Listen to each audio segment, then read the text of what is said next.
if ever we lost a child, we never lost a child. That's good.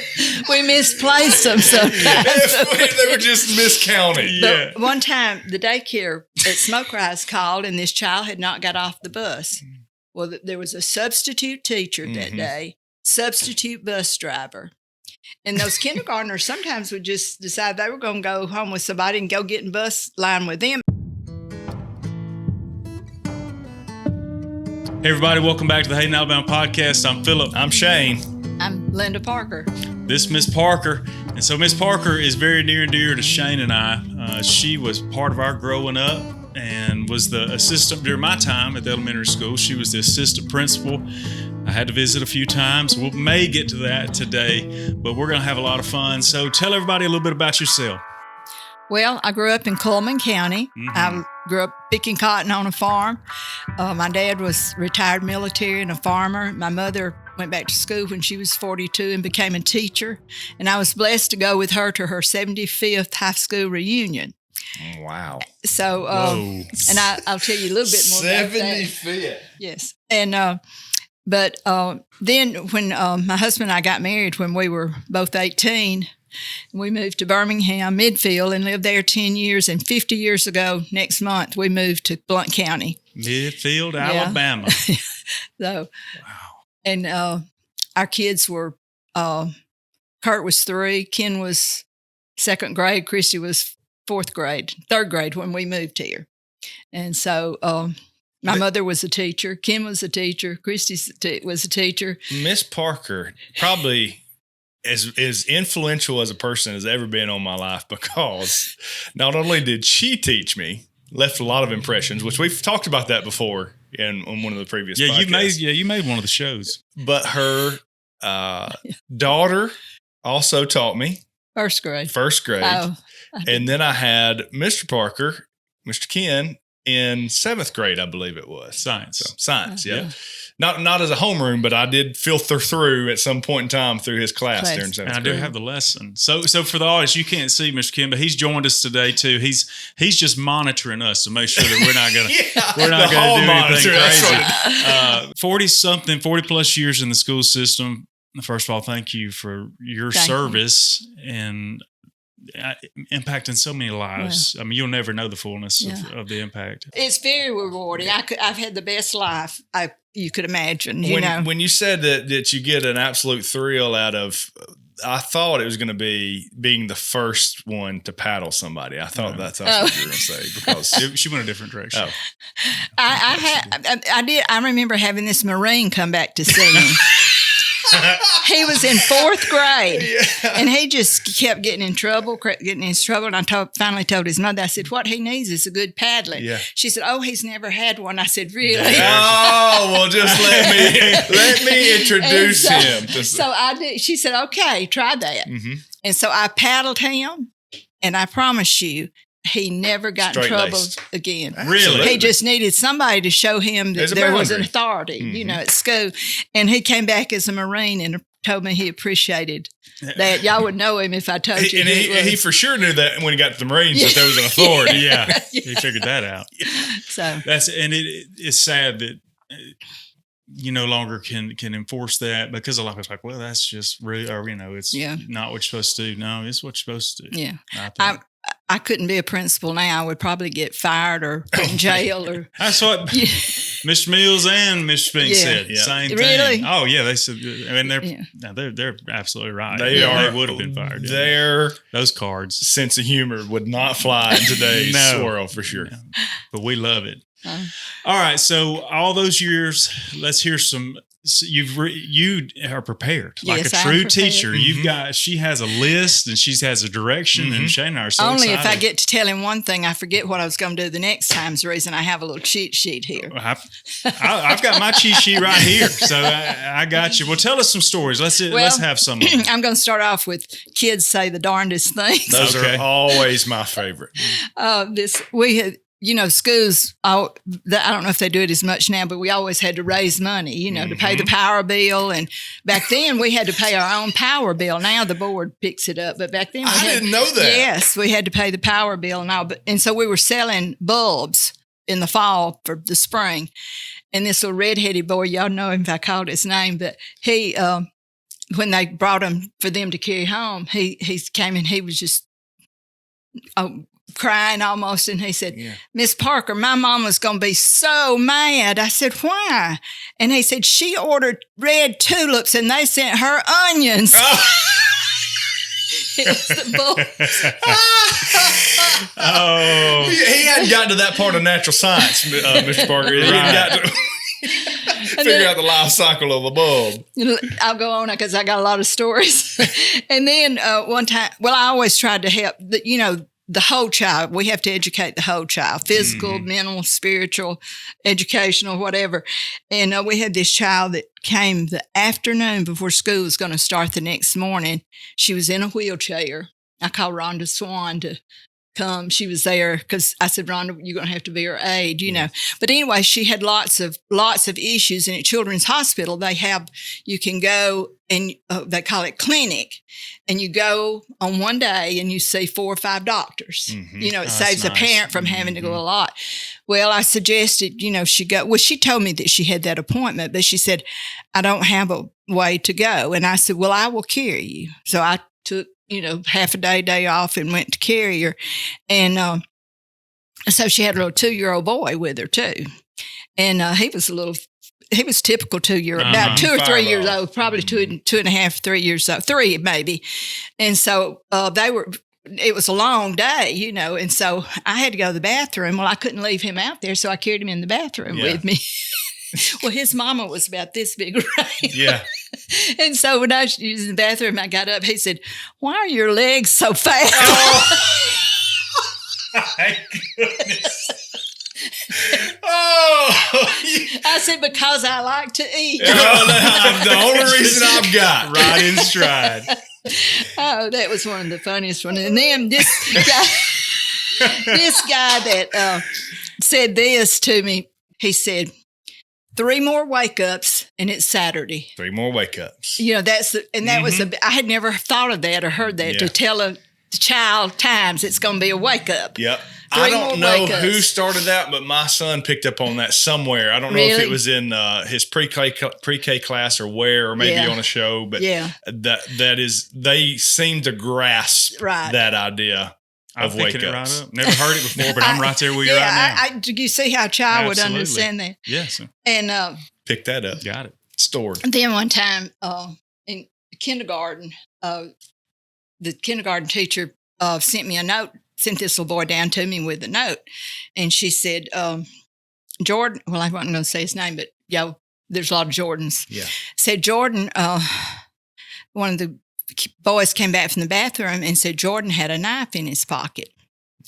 And so now this was kindergarten, and this was the last year, I think, before I retired. So they'd gotten pretty strict. You're doing all this to kids that brought a knife to school.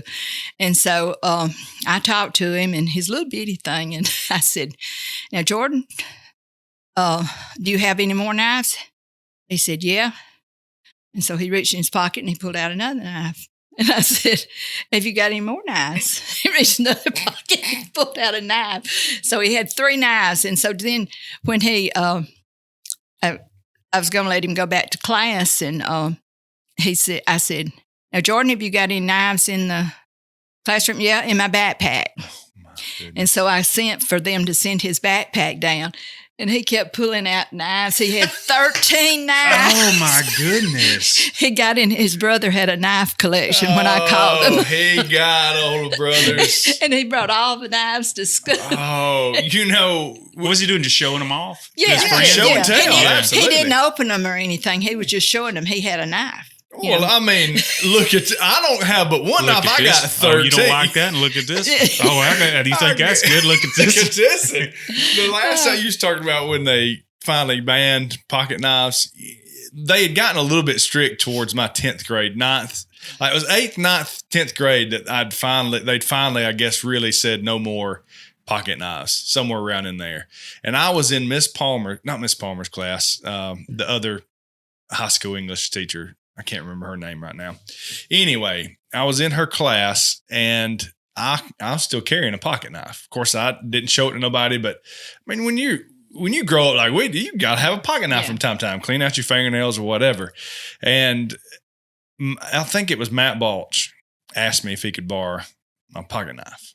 And I said, sure, I don't care, here. Well, I didn't, unbeknownst to me, what he was doing with my pocket knife. Setting you up. Well, I don't know that he was doing it intentionally, but he was carving his name into the desk. And Matt, if it wasn't you, I apologize. It might have been another one of our buddies, but I said, okay, well, I didn't know it. I didn't know who it was or what he had done. So after the class, the principal come and got me and said, do you have a pocket knife? And I said, yes, sir, I do. And he said, well, let me have it. And he said, I got to take this up and you're going to get in school suspension. And I said, for having a pocket knife?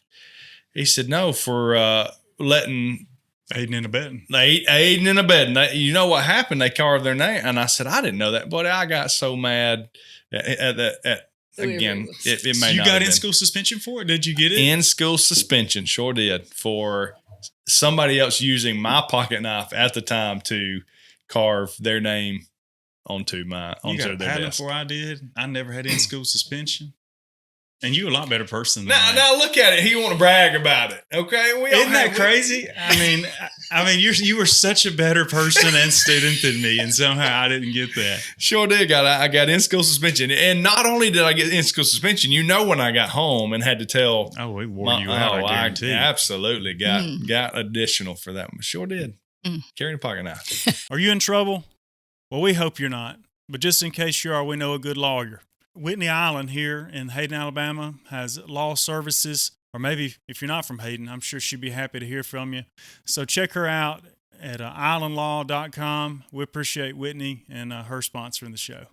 I didn't do the pocket knife thing when I was a kid, but I did get talked into. Have I ever talked about what I took home from school? No, let's hear about it. Let's hear that. So I didn't even know what it was. I had to get educated on what this product was before. Well, I think it was, I'm not going to call the name, but he said, hey, I got this thing from my brother. And those are the best things. If I ever told you something, brother. They got something from your older brother. And it was in a little black bottle like this, and you could spray it. And I said, well, what is this? And he said, man, this is mace. I said, mace? What is mace? And he said, man, you take this and spray it in somebody's eyes, and man, they just fall down and start crying and wallowing on the ground. I said, well, that is exactly what I've been needing. I didn't know it, but I needed that. And I said, well, I don't, I'm a bit of a skeptic. I said, I don't think it'll do that. And he said, yeah, it will. I said, well, let's go find a grasshopper and see if it'll do it to a grasshopper. So we took it right out to the playground that day. And in the fall, you can find those big old grasshoppers. So we got a grasshopper and those big tires that were down there. And we put it up on top of the tire, and I got the mace out of my pocket and sprayed it right in his eyes. And they don't really blink. So I didn't know if it done anything to the grasshopper or not. But anyway, so we went back home, put it in my bag, didn't think nothing about it. Mama never checked my bag, maybe once a week. Mm-hmm. It was a rarity that she ever checked my backpack. It just so happens. Guess what she wanted to check when I got home from school that day? What's in your backpack, friend? And I was sweating. The look, I knew it was in there. And lo and behold, she went through every square inch. I really don't think anybody narked on me. I really don't. You think it was just one of those days? She said, well, what is this? All downhill from there, buddy. It's funny that you're talking about parents just knowing stuff like that. I mean, premonition. Well, I don't know where it comes from, but you've been a parent and a grandparent, and a teacher. So it's eyes in the back of your head thing. It just happens. I got the wise idea when I was I might have been 16 or 17. I had just turned 17 if I was. I was still pretty young. Well, I was going to sneak out one night, and I snuck out, and I made my bed. Put the pillows in there. Oh, wow, nice. I mean, I had the whole plan formulated. You formulate everything, right? And my mom, she never, as far as I knew, never got up to check on me or whatever. I even had the car parked on the hill where all I had to do is park it, put it in neutral, and I didn't have to crank it up. It would just coast down the driveway. So I had it all thought out, so I didn't have to crank up till I got all the way to the end of the driveway. So I snuck out and then got back. And when I topped the hill out here, I looked up at my house. You know that old song, "Every Light in the House is On"? Oh. Every light in the house was on. There's only one reason. Sick as a dog. Just to keep Immediately. Don't even turn in. Just keep go on. up there. Oh, I turned in there and Mama met me at the door. "Where have you been?" Well, and so here's a snack. Yeah, I had to go to the store. So there was nothing, nowhere I could have went that was okay. And so, years later, I thought, well, what made you go in there? And she said, "I just woke up. I was just gonna check on you." Crazy. And when I looked in there, I was like, "No, that's not Shane laying in the bed." It's just one of those things. Parents they just know stuff. Sure enough. I never snuck out again, though. I did learn my lesson. Sorry, Miss Parker. What? Take the microphone from him. Well, I've told you all of the kid stories, that good ones I could remember. This parents. Now I can't wait. I know there's some good ones of these. Well, I mean, these are kind of all the same thing, but this dad came in one day I think maybe we had called him, the child was sick. Well, he got there, and I just happened to be there at the sign-out thing, and I could smell he'd been drinking. And so I said, "Have you been drinking?" And he said, "I had 2 beers."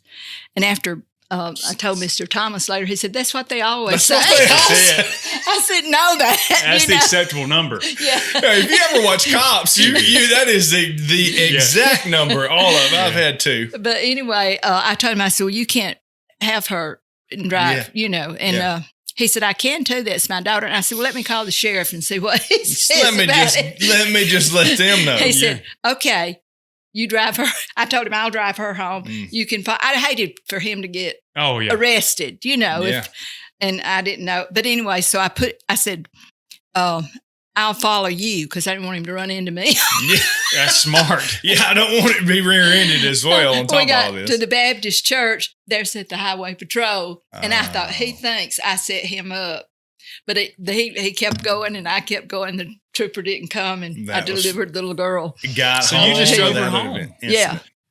So, well, that wasn't the only time that happened. One time we had this parent come in, this woman. She had her coat on upside down. Now, how do you put your coat on upside down?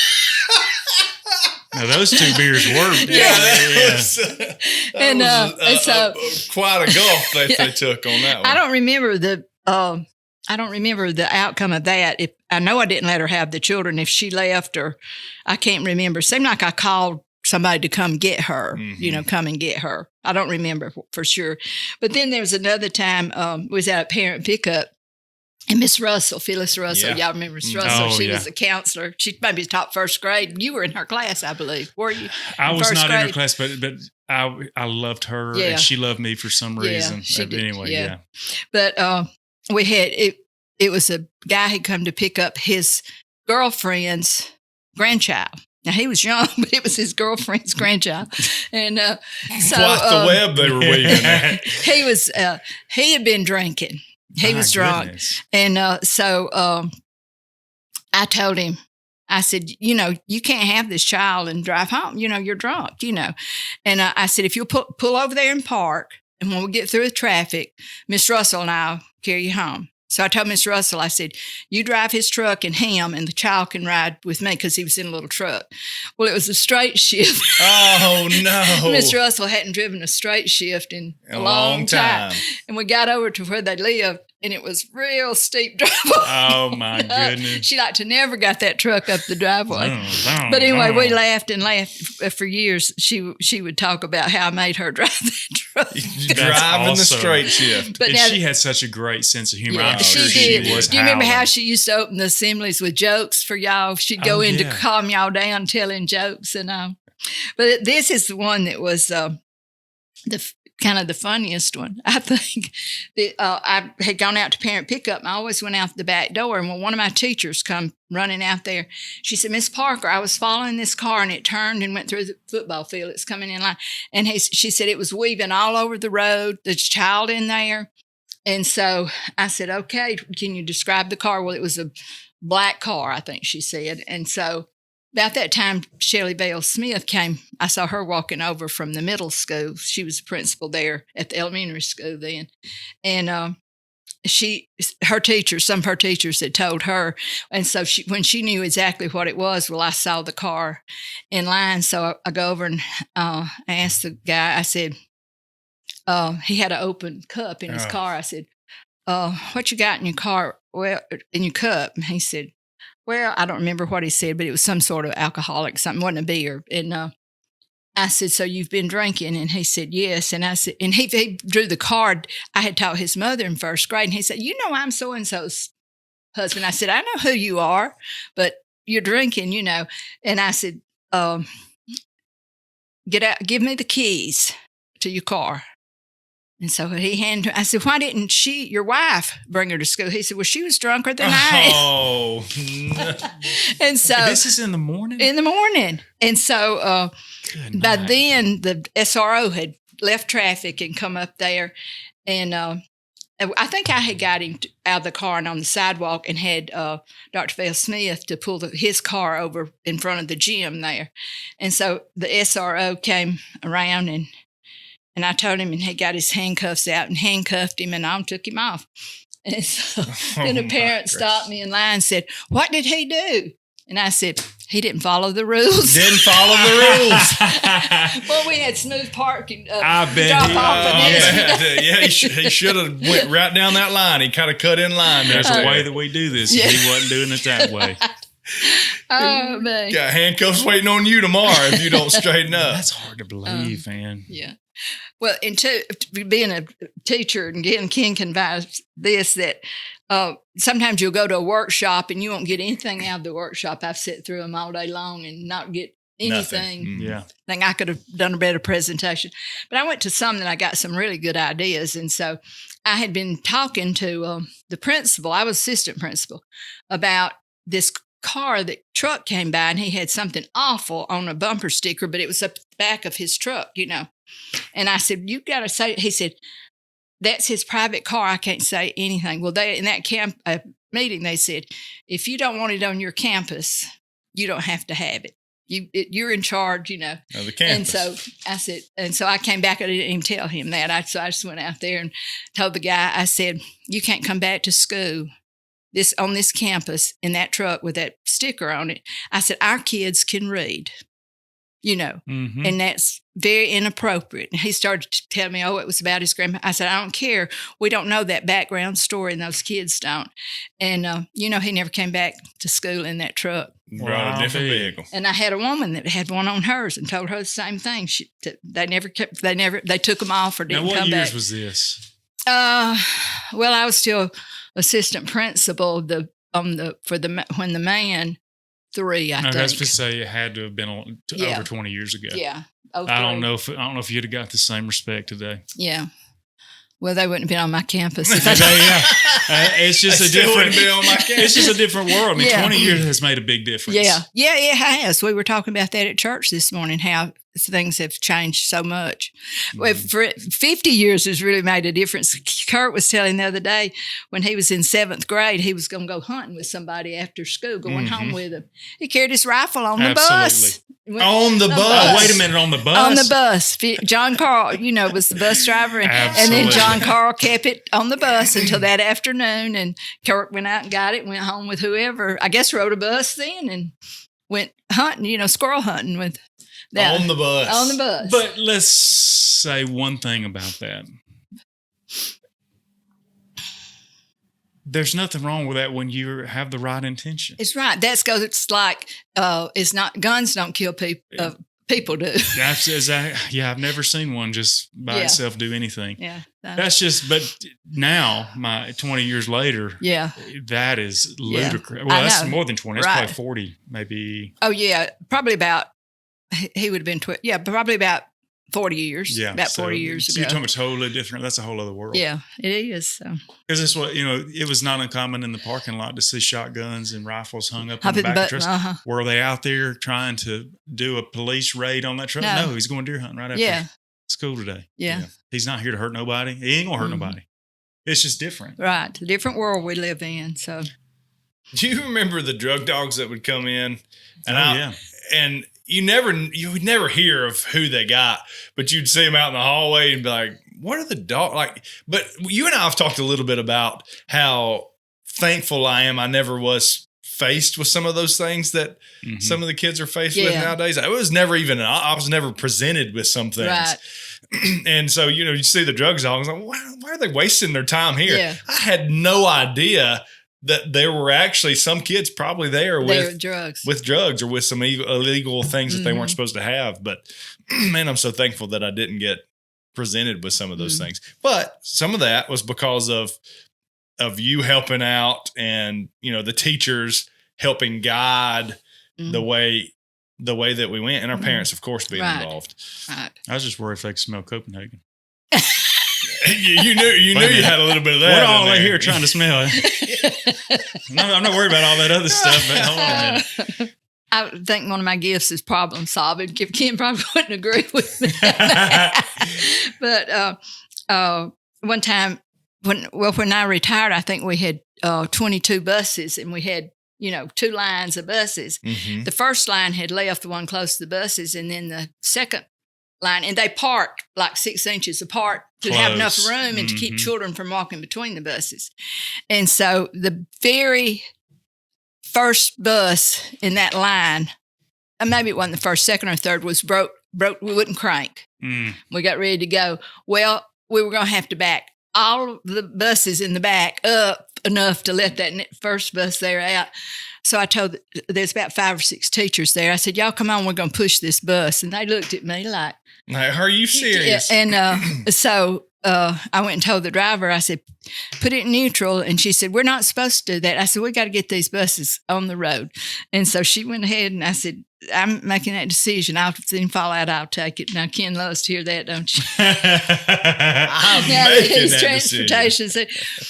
The 6 of us pushed that bus. Y'all were able to push it? Yes. Pushed the bus enough that the one behind it could get out, and the whole line then was able to get out. I thought that was pretty ingenious. That was pretty good. Hey, man. Isn't there a song about pushing the bus? I have pushed that bus. Outcast. No, you're kidding. Oh, absolutely. Absolutely. You didn't know they was writing songs about you, Miss Parker. No, also early 2000s. Yeah. Since we're I forgot one story here that's real funny. The primary school has a shower in one of the teachers' workrooms. And I didn't know that. Yeah, there's a shower in there. And one time we had this little boy, still when we were elementary school, and I was assistant principal.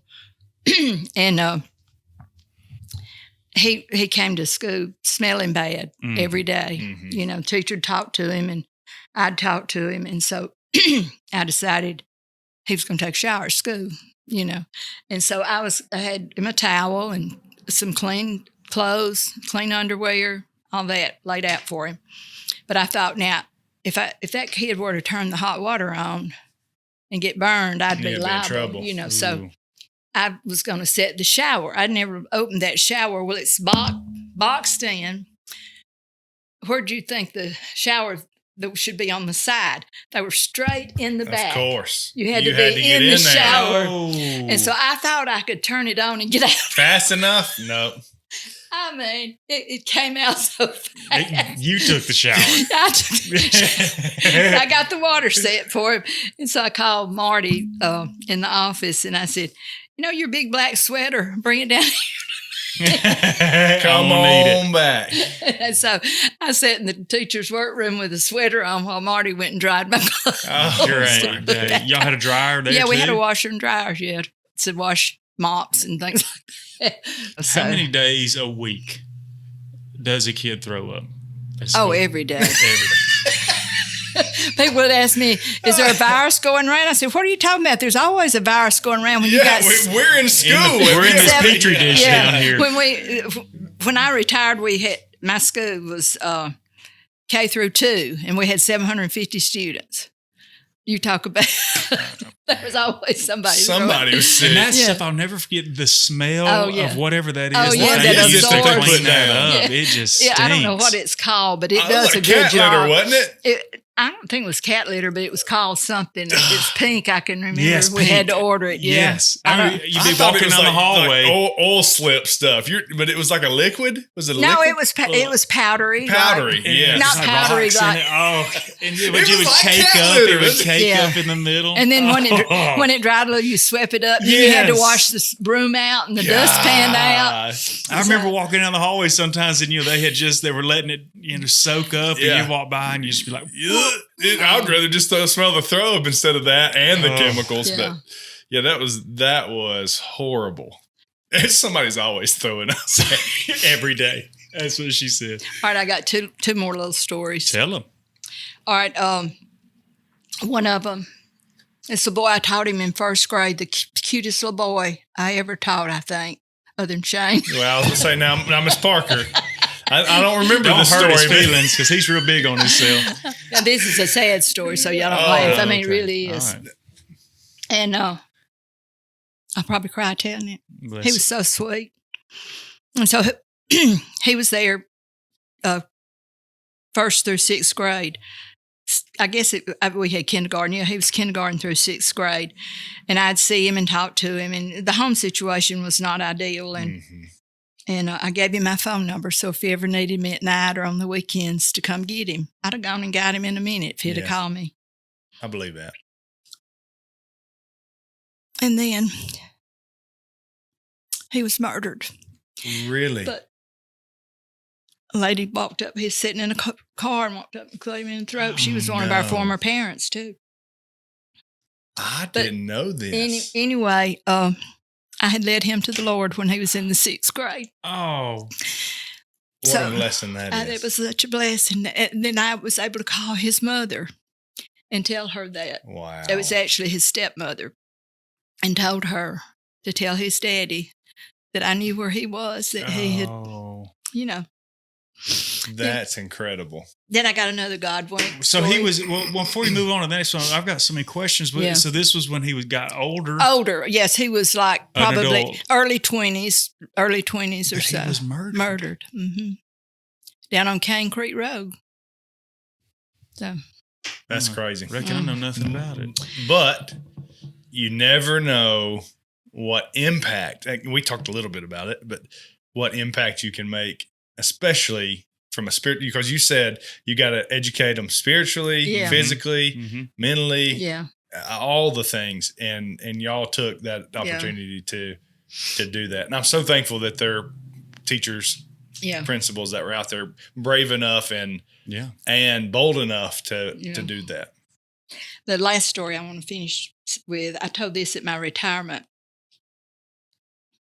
When I was teaching first grade, actually, I think it was the first year I taught public school.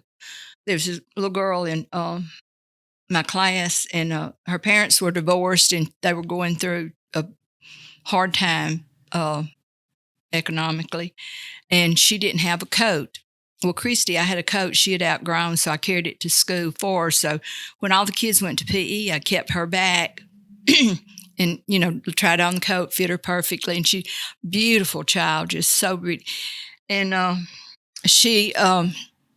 told her, I said, now when you come back from PE, it wasn't real cold that day. I said, but when you come back from PE, it's going to be hanging on the coat rack. And you just put it on and nobody, And so they came back from PE and we went to PE right close to the end of the day. And so she got her coat and they were lined up. And we were fixing to go to the buses. And she said, thank you for the coat, Miss Parker. But that's not the end of the story. About the year that I retired 11 years ago, I think it was probably that last year that I was there, maybe a couple of years before that. It was real cold one morning, and one of the kindergarten teachers came down and told me, she said, this little boy said all he's got's a sweatshirt on. He didn't have a coat. And I said, this was early in the morning. I said, it was the day of, was getting out for Christmas. Mm. And I said, I'll have him a coat by the time he goes home this afternoon.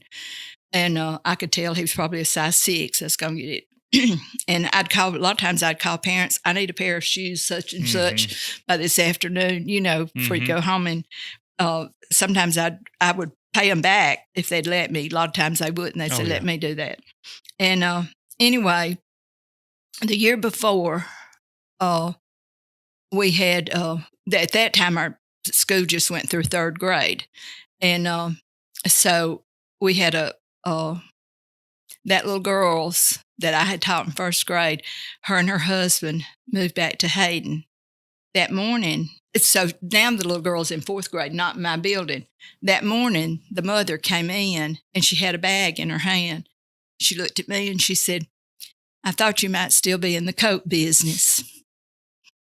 And she brought a coat for me to gift. You'd think her little girl that it would have been a little girl's coat, but it was a little boy's size 6 coat. Unbelievable. The Lord worked that out. The Lord sent that coat. And so they not only brought y'all back together. Yeah, right. But then met the very exact needs you needed. Wow. And she'd bought the coat the day before. God knew. No, so you had nobody had told nothing. No, that's incredible. So that's a good story. But I had a good life. We laughed. Having a purpose in life gets you through about anything. Mm-hmm. But having friends, and when I was teaching, every day we had a good belly laugh nearly. Mm-hmm. We had the best time. It was just a joy. It wasn't a job. It was just a pleasure. Yeah, you're talking about finding your passion or your purpose, and there is no doubt in my mind you found your purpose when you fell into teaching. Yeah, I wanted to be a high school math teacher. Mm-hmm. That's what my dream was, and then I ended up being early childhood. Yeah, a little bit different there, but still in the same lines. Well, I got to after I retired, I tutored at Teen Challenge, so I got to do plenty of high school, and I had to get somebody to come in and help me after 50 years of. You hadn't had algebra. Oh, I know. It's try hard. That again. Yeah. Or geometry. Now I can still do them, but most of the girls there needed a lot of junior high school math and all. But I helped 6 girls get their GED there. Wow, that's awesome. So yeah, when the kids ask me about math is not my strong suit. When they ask me a math question, it's like, get the computer. Get an iPad. The computer can tell you. Let's get on YouTube. I guarantee there's a great video that's going to show you and me how to do this because to just start from scratch on a lot of that stuff. Yeah. Because you got to have a formula. I don't know the formula. I have no idea. No idea. Yeah, we got to get a formula first. Yeah. Some of the teachers that you were talking about in elementary school, do you remember Miss Smiley? She recently passed. Oh, yes. I went to her visitation. She was my 4th grade teacher, and that was the first time I'd ever really gotten hurt at school. I was in Miss Smiley's class, and they had those desks with the trays and stuff underneath it. And I was sitting in the desk, and Miss Smiley probably told me 100 times, "Get your feet out of the desk. Get your feet out of the desk." But for some reason, I always wanted to put my feet in the desk. And I sat next to, in her room, there was a little corner, and it was a cinder block corner for some reason. It was partitioning off something. And I sat right next to it. Well, I got tickled at something, and I lost my balance. And I just fell backwards, straight onto that cinder block wall and hit my head right there. I think it knocked me out. I don't remember. I came to, and Miss Smiley's standing over me. She said, "Shane, are you okay?" And I said, "My head hurts." And I reached back there. Wet. And it was wet. And I pulled it down, and it was covered in blood. I lost my mind. She's fine. It's fine, honey. It's fine. It's fine. It's fine. Went over there and stuck my head underneath. At that time, they had sinks in their room, and stuck my head under the sink and washed it all off and rinsed it all out. And she said, "Child, I told you. I told you." And that's all she kept saying. "But you're going to be fine. It's going to be all right." Just a reminder. Yeah. You're going to be fine. We didn't have to be here. Split it all the way down through there. But I thought I'd never had stitches. And that's all I kept asking. "Am I going to have stitches, Miss Smiley? Am I going to have stitches?" She said, "Child, I don't know. Are you going to have stitches? I ain't no doctor." Child, I don't know. You shouldn't have got it. You shouldn't have fell off the desk if you worried about that. I got home, did not have to have stitches though. That was good. I was not so lucky. No? No, and back to the same thing. We said there's a theme of telling the child over and over and over again. You know about that. Well, we were down there swinging on the playground, and we like to jump out of the swings. Yeah. There's a certain point that becomes really fun because we just get them going, get your hands on this side. And when that thing gets to the top, you just let go and there you are flying. Well, to get high quick, you got to really lean that swing back. You got to get back there. You got to lean it back. And they had told us so many times not to jump out of those swings. Well, here I go. And boy, I said, I got to catch up. My buddy was already higher than I was, so I had to really catch up. So I leaned that thing back as far as I could. And the lights just blinked out. And the lights blinked out because my head hit the rock that was in the right up under where your feet drag. And I'm talking about is just full on smack. And I mean, I was trying to just hang in there, and to get the swing. I finally got the swing stopped. And I was like, man, my head sure is sweaty. Mm-hmm. That was back when I had hair. Yeah. And I reached back to feel that sweaty head, and it looked like a horror film when I was just screaming. It was Miss Kathy and Miss Canute. Yep, Miss Kathy. Yep. I was down there I didn't think I could move. So I just was standing in place, just screaming at them. Not uncommon. Yeah. And they were like, what is it? And I just showed them my hand. Boy, that got them up. Here they come running down there. And they looked at the back of my head, and all I could hear was, oh. And I had a big old hole in the back of my head. Oh. To the office I went. To Children's Hospital, I went right after that. Did you really have to ride it was busted. It was busted wide open. Sitting there looking at my skull. No, it was middle school when we started climbing the ropes. How did y'all let us do that? No, that was elementary in the gym with a concrete floor. It was at the elementary gym. I remember well because I never could do it. How did you let us do that, Miss Parker? I mean, I loved it though. That was one of my when we walked into that gym and they pulled that rope down or it was already hanging, you knew it was going to be a good day. I don't think anybody ever got hurt doing that. No, of course we did. I mean, and then all of a sudden they just like, we can't do that anymore. I looked forward to that rope hanging down to go climb that rope. I remember the day y'all had to change it from a cement floor to the pad floor. You remember that? I was in there when the accident happened. Do you remember who it was? Oh, I absolutely know who it was. I'm not going to call the name because I hadn't. I'll tell you afterwards. We're playing Duck, Duck, Goose. Duck, Duck, Goose. Man, that was always a fun game. Absolutely. That must have been when I don't remember that. I might have still been in the classroom at that time. You may have been. I'm not sure what grade we were in, but we were playing Duck, Duck, Goose in the middle of the gym, big circle. And I don't know did you used to just beg people to pick you? Yeah. I was just like taunting them when they come on. You won't pick me. You won't pick me, And they picked him because he wasn't real fast. But here's what we didn't think about. It'd been raining that day. So it don't matter how quick you are. You're getting around that concrete So those floor. shoes wet. Concrete's wet, and here he took off running after that other person. Those feet said "save." No, with the teeth right on the concrete, boy, it just shattered them, and out they went. Boy, I'm talking about blood. Next thing I knew, we were gonna be able to use the gym for a couple of weeks because they're putting us a floor down in here, showing up. Now, I'm pretty sure because it happened right after that. Yeah. I'm sure that may have been the reason. Yeah, probably so. I just thought. I still have, I can't believe how well they gather and wrangle all those kids at one time. It amazes me because I try to wrangle, you get 10 or 12 in a vacation Bible school class and you got a handful, Oh, man. I can't imagine having 700. Yeah. In a school trying to get them all in, and they get in that lunchroom. You ever walked in? Well, I know you have. You ever gone to the elementary lunchroom when all them kids are in there? Oh, my We had the gracious. traffic light. Do you remember that? I do remember the traffic light. Whose idea was that? Do you remember? Mr. Thomas's. Mr. Thomas. I think, yeah. Yep. Well, I'm telling you, buddy, we'd sit there and watch it while we were eating. He'd go to yellow. And everybody's like, shh. Back to green. And then it'd go up to red. If it went to red, everybody start hollering. It'd just make it worse. It just make it go. Everybody's like, shut up. And it's like, and silence for 5 minutes. And that was like the worst thing that could happen. But the teachers were just finally like, silence. I think they were up there making it go off. They wanted that. They had a button under the table. I'm sure they did. No. I don't remember how it operated. I never got that intrigued with it. It was. It was by saying. I thought one of the teachers was in charge of it. No, it would strictly. You could make it go up. Yeah, if you go over and scream in front of it. Or is it still up?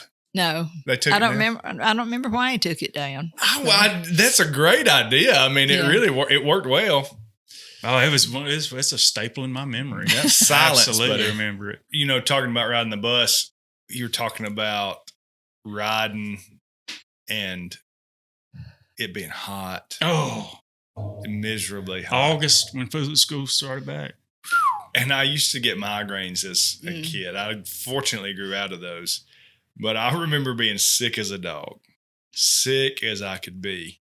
And of course, you had your girlfriend, you had your little girlfriend, 5th grade. Allison Howell was my childhood girlfriend, right? But that's because she stayed at Aunt Sheila's, so it was just convenient, right? Yeah. Hey, you want to be my girlfriend? It's an access sure. thing. Yeah. I think that was this is how it worked out. But she was sitting next to me, and she would look at me, and she was like, "You don't look too good." I was like, "I feel terrible." And she said, "You're not going to get sick, are you?" I was like, "No, I'm not going to get sick." The longer we were on that bus, the hotter I got, the worse my head hurt, the more of them exhaust fumes coming. And I said, "Allison, you better move." And she said, "What?" I said, "You better move." Here it comes. I got so sick. I threw up In the aisle and everywhere everything. on that bus. I felt so bad. But that was the worst bus experience I ever had. See, I have considered driving a bus. No. And that's what keeps me from doing it. Well, there was nothing I could do about it. I'm not kidding whatsoever. That was exactly the reason. reason. Clean up, throw up on the bus that's where I drew the line. No, I'd have to really get something together to overcome that. I Get the pink stuff. You could get the pink stuff. Yeah, they kept it on the buses. I know they did because it happened not often. Yeah, I got to commend Allison though. She didn't leave me after that. She was still. She still hung my in there with girlfriend. you. Sure did. She had the prettiest hair. Blonde as it could be, like my little girls. Yeah, it's pretty. Buses are something else. We had if ever we lost a child, we never lost a child. That's good. We misplaced them sometimes. They were just miscounted. Yeah. But one time, the daycare at Smoke Rise called, and this child had not got off the bus. Well, there was a substitute teacher that day, substitute bus driver. And those kindergartners sometimes would just decide they were going to go home with somebody and go get in bus line with them. The teachers didn't walk them all to the bus after the first couple of weeks. And so I remember I called the bus transportation supervisor, and I said, "I don't know what to do. I have no idea where this child is." And I said, there was a substitute driver. I think I called somebody that lived on that route, and they told me there was a substitute driver. I don't remember how. Anyway, so while I was panicking, trying to figure out where this kid was, a man on a motorcycle drove up with the kindergartner on the back. No! The child had gone to his house with his daughter. Oh, and he put him on a motorcycle And brought her to school. I bet you were as white as that sheet of paper. I just think, Yeah, thank you for bringing. Thank you for getting her here. But next time, call me and I'll come and get him.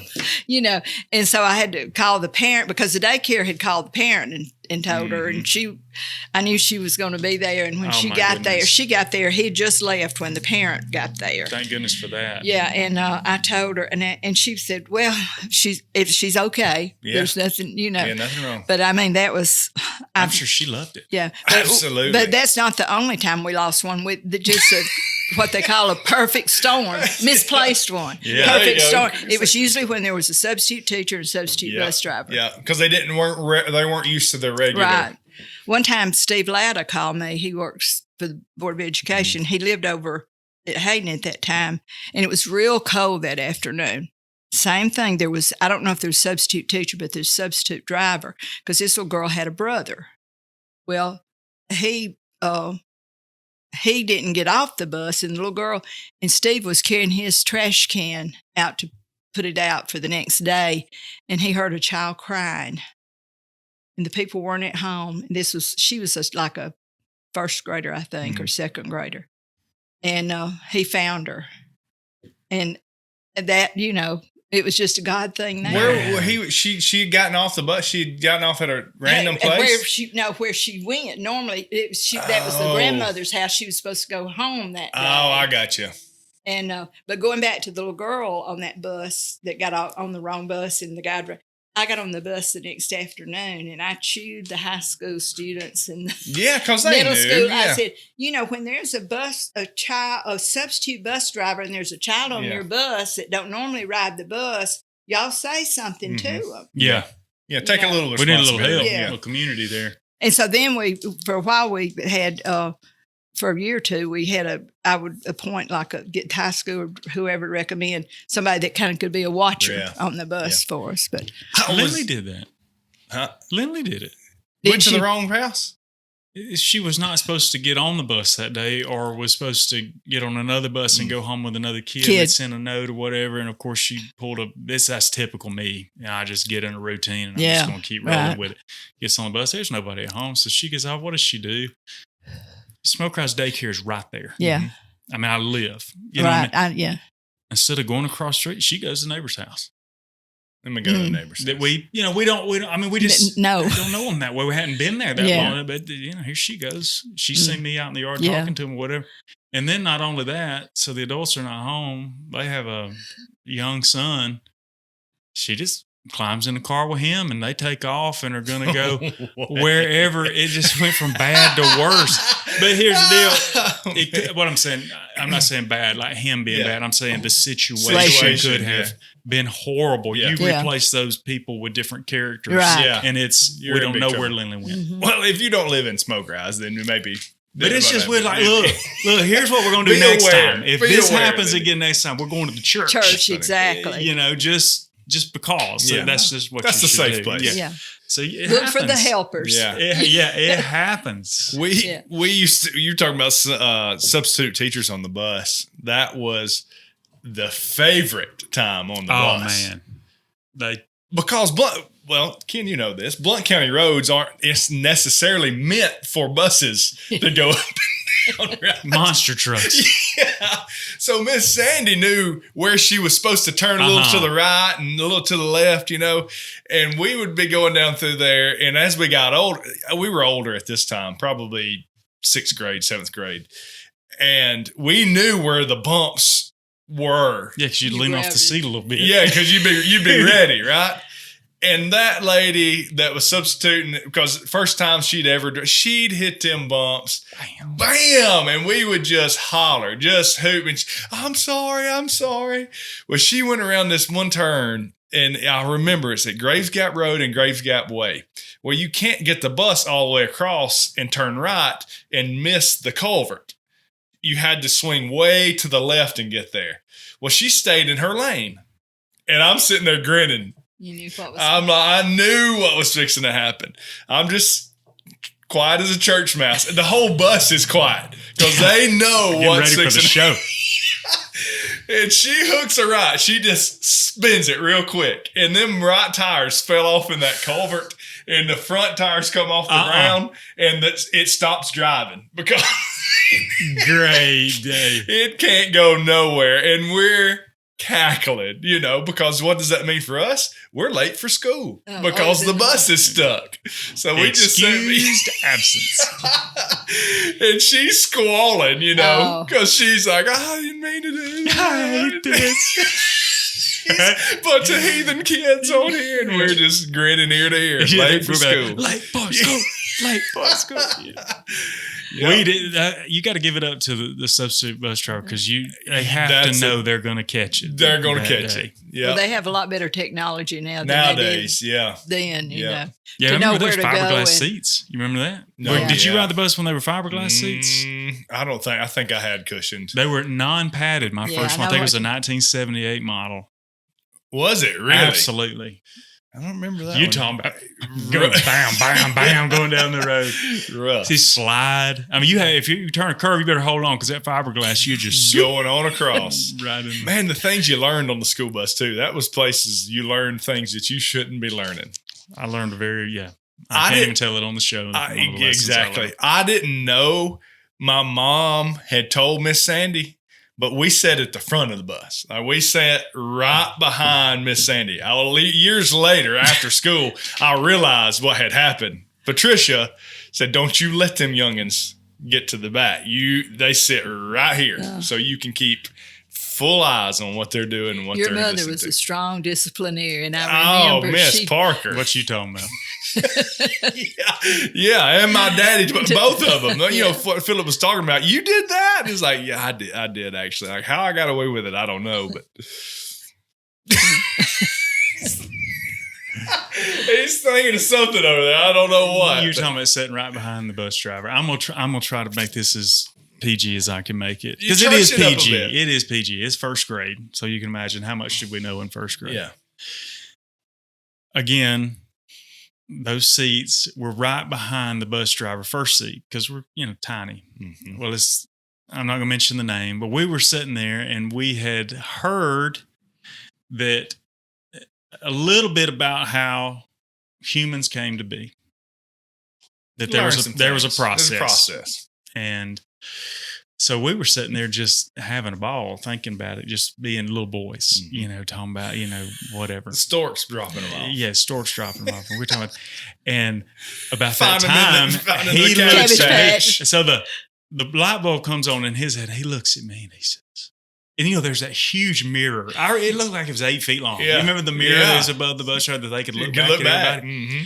So he leans over and he whispers to me. He says, and I don't know how, but it's quiet. He said, "Do you think Miss Kathy?" And about that time, she goes, I'm not going to say his name. She goes, "Billy." And she was sitting there listening to every word that we had been talking about. But when she got involved, she said, "No we're more. stopping this That conversation." is enough. And I remember we both just sat up like that. And I thought, oh, don't tell my mama that this is what we're sitting here talking about. Don't tell mama. Oh, man, I'll never forget it, though. And we've laughed about that. I don't know how many times. Oh, man, the bus. The bad times on the bus. The cheese wagon.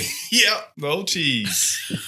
You have any more good stories to tell us about school that you've thought about that we've been sitting here? I didn't think of any. I do have one kind of funny thing. Tell us one more, and I'm going to get Shane to tell his little... How you got to tell it. The PE teachers had gone to the high school to get a key to the... Let me get you right here. Gone to the high school to get a key for us to have track and field day on the football field. And so they came back and told me that the principal said that would be the last year we could use the football field for track and field day.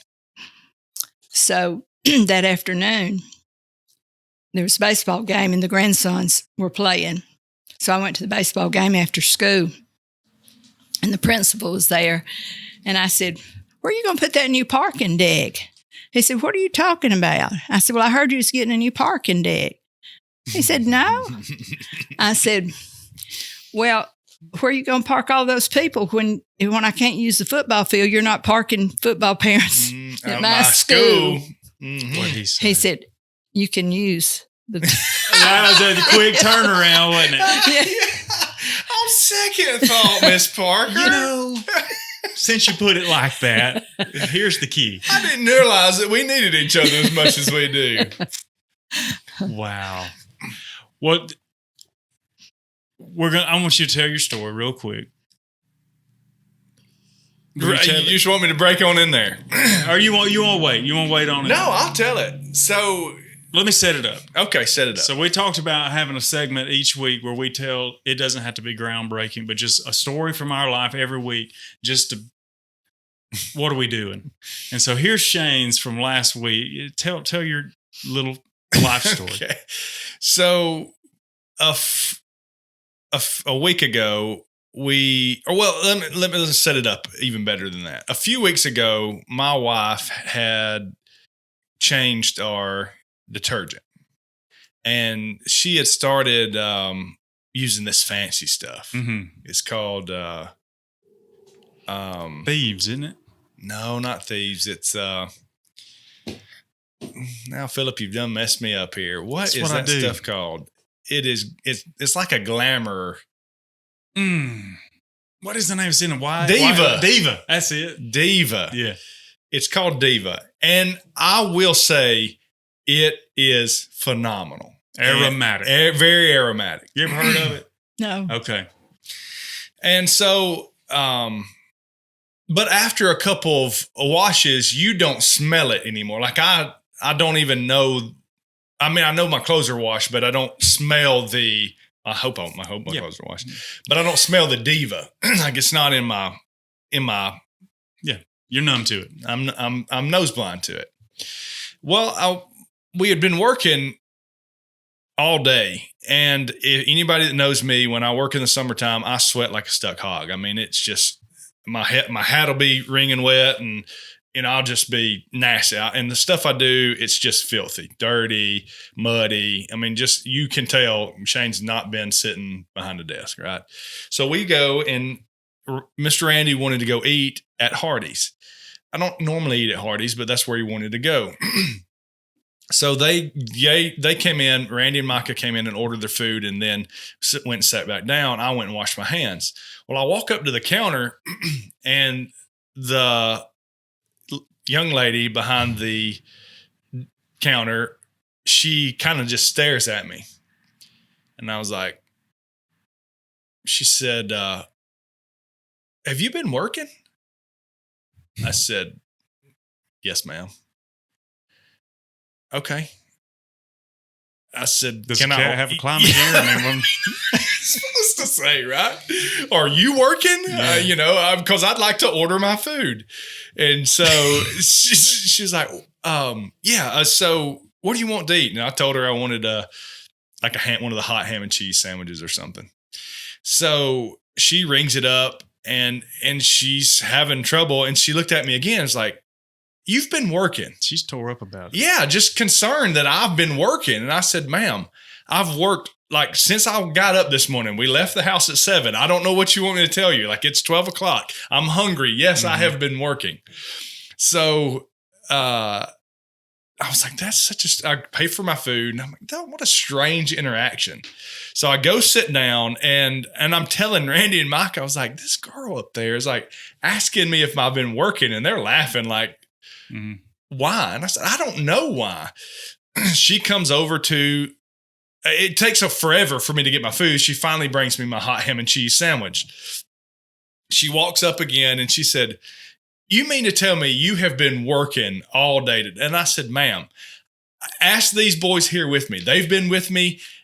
Why are you asking me this?" And she said, "You smell so good." And I was like, that's the strangest thing that's ever taken place. Hit you with that Joe Biden one time. And that's right. I mean, she was just like right up next to me, and I could not. I was like, "Well, you can thank my wife for this, right?" You should wear a wedding ring. But I probably should. Or it's either wear a wedding ring or rip my finger off. That's the options. I could get those plastic ones. Yeah. But it was so strange. I just love it. It's so bizarre. That's why I wanted you to tell. Very bizarre, and I was so uncomfortable. On y'all. Yeah. But then it hit me. She's able to smell that diva, and I know why she was saying that, because I didn't look like I should smell anything like my clothes probably smelled. So you smelled that guy that she's trying to help get the shower. It all made sense once it took place, but man, it was so strange. I was like, why is this lady asking me this? Story of the week for me. I was at the hospital this week, and I try to be decent to everybody, have good conversations, but I'm also, sarcasm is my love language, and I love humor. It's just the way that I am. We go to the break room, and this is co-ed, men, women, and I'm sitting on the couch, and another coworker who's female is sitting on the couch beside me, and everybody's in there just having fun, laughing, and she gets her phone out, and she does one scroll on Facebook, and I just happened to look over, and it was a couple of dogs on the screen. Well, I joke around with her commonly, and I said, "Well, whose ugly dogs are those on that screen?" One, I didn't mean that. I mean, they were beautiful Labrador dogs, and they were pretty. Number two, I never would have thought that they were her dogs. We're on Facebook. We're not in her photos. We're on Facebook. Number three, I had no idea that they were missing. Oh. She doesn't say anything. She just starts crying. She didn't have to say anything. You said it all. Her eyes watered up, and I went, "Oh no!" I said, "I'm just kidding." It didn't matter. Doesn't matter. That was not helping anything. And I said, "Why?" I said, "Why are you crying?" And she said, "Those are my dogs, and they've been missing for a couple of days." And I said, "You're kidding, you're kidding, you're kidding." And she said, "No, I'm not kidding." And then the guy that was right on the couch beside her, he's red in the face because he's dying. Yeah, he's He died has watched inside. this thing, but he can't openly laugh because it's going to make it worse. And he just leans over and goes, because she's telling the truth. Man, I felt this big. Oh, yeah. Mm-hmm. And so sometimes humor's about timing. That was poor sometimes timing. It's time for it. Yeah. Sometimes it's not. That was not. And but anyway, so great news is, so let's do a follow up here before I get some hate comments. She found her dogs. She found them. We're all good. She's not mad at me. Good. She understands that I was just joking and that was the worst time that it could have possibly been. But I thought, be careful. Yep. Stick that foot right on in there. Insert foot. Well, let's play the word game and then we'll get off here. Okay. You ready? I'm ready. I'm going to let you start it. So we started this word game a couple of weeks back. Shane hates it. I love it. And we're going to see if we can do it. It's not that I hate it. It's just, I know I'm going to say something that I shouldn't say sooner or later. That's going to happen. And that's what he wants. Do. That's what he wants. That's exactly what he wants, Miss Parker. I'm not here to make you look bad. We'll laugh if he does. Yeah. All right, Miss Parker, you lead it off. Yesterday, I went to the school. Keep around the around the third base side of the field and field. No way! Field house. Oh, I thought you said and. I said and. Oh, did you? Yeah, I did. Oh, you did fine. You did. I thought you said field. No, ma'am. I said and. All right. That was my fault. I probably didn't speak up, Miss Parker. Let's try again. Let's do it one more time. You're really good at this, Yeah, by the way. You're a lot better than the other guys. The other two guys we had was one we kept saying woodpecker. They only knew one word. They just kept saying the same word over and over. It was funny. It was hilarious, though. All right. You want to lead again? No, you start. Okay. Once upon a time, a gigantic tortoise crawled up the hill to chase a rabbit, but along came a spider and chewed. What? I didn't understand the word. In English. Chewed.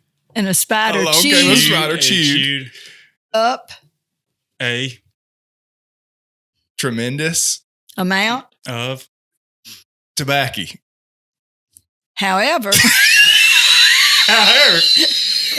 he was getting allergic to tobacco. So the spider began to throw up.